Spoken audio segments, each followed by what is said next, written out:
r/AskReddit by Redmond Dts. What is a luxury item from 20 years ago that is basically worthless trash today? 12-disc CD changer in the trunk of your car. CD players in cars that come out of the dash and popped out, and you would take the face off so it didn't get stolen. Maybe slightly longer than 20 years ago. Mine didn't come out, but if you pushed it a certain way, the face would flip, so it looked like a flat panel from the outside. I thought that was the coolest shit ever in my '98 Ford Contour. A little more than 20 years, late 90s, but my dad had a rear projector 64-inch TV. Cost about 12 grand, and I ended up selling it about 5 years ago for 50 bucks. I had to pay someone to take away my projection TV that worked perfectly fine. In your defense, I had to do the same thing with the piano. Pianos aren't obsolete, but nobody wants to freaking move one, even if it's free. My degree. BlackBerry devices. Every conference room in our office building had no berry picking during meetings signs on the table. Hummel figurines. I'm cleaning out my mother's house, and she has so much worthless crap that she thought was valuable. It has really caused me to reconsider what I'm keeping in my home, and I'm getting rid of a lot of stuff, so my kids don't have the burden of dumping it. A 1GB thumb drive.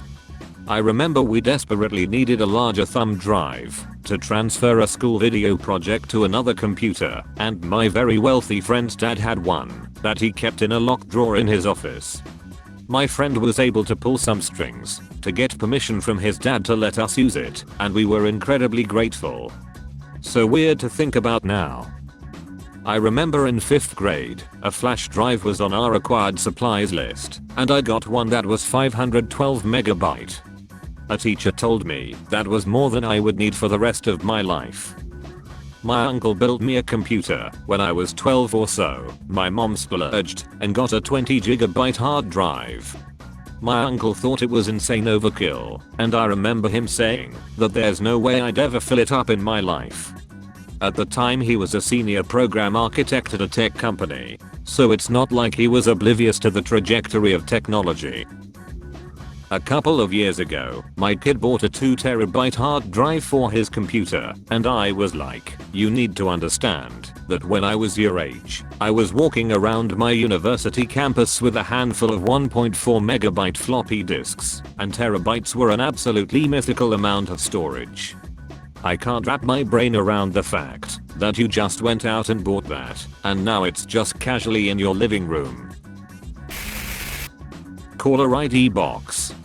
I think many people don't know how big of a deal that was, but now just part and parcel of a phone. And now the feature itself is useless, with every caller being ID'd as scam likely. Encyclopedia Britannica. Even charity second-hand stores refuse to take encyclopedias anymore. 128MB MP3 player. The iPod with 60 gigs and color video playback released 20 years ago. That MP3 player was pretty much obsolete. Motorola Razr V3.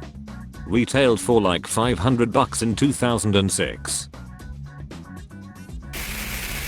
There was a post about the entire front page of a Radio Shack Black Friday newspaper ad being outperformed by the smartphone in your pocket.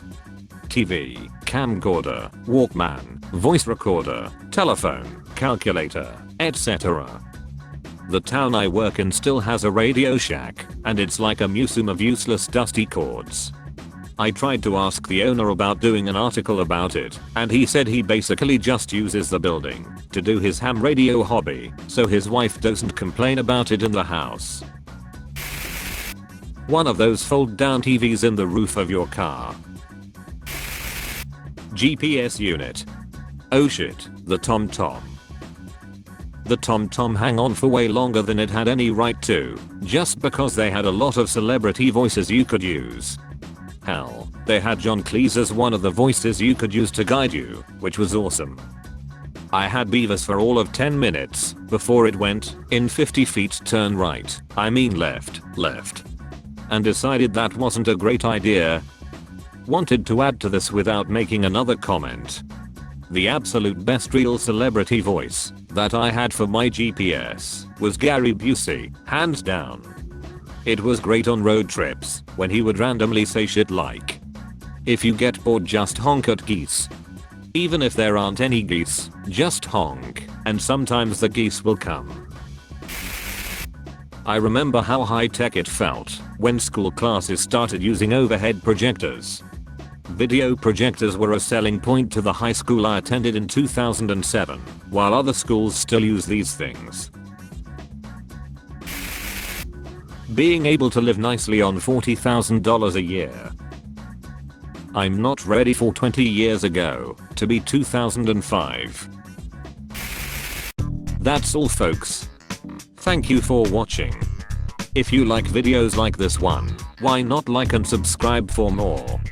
Have a nice evening.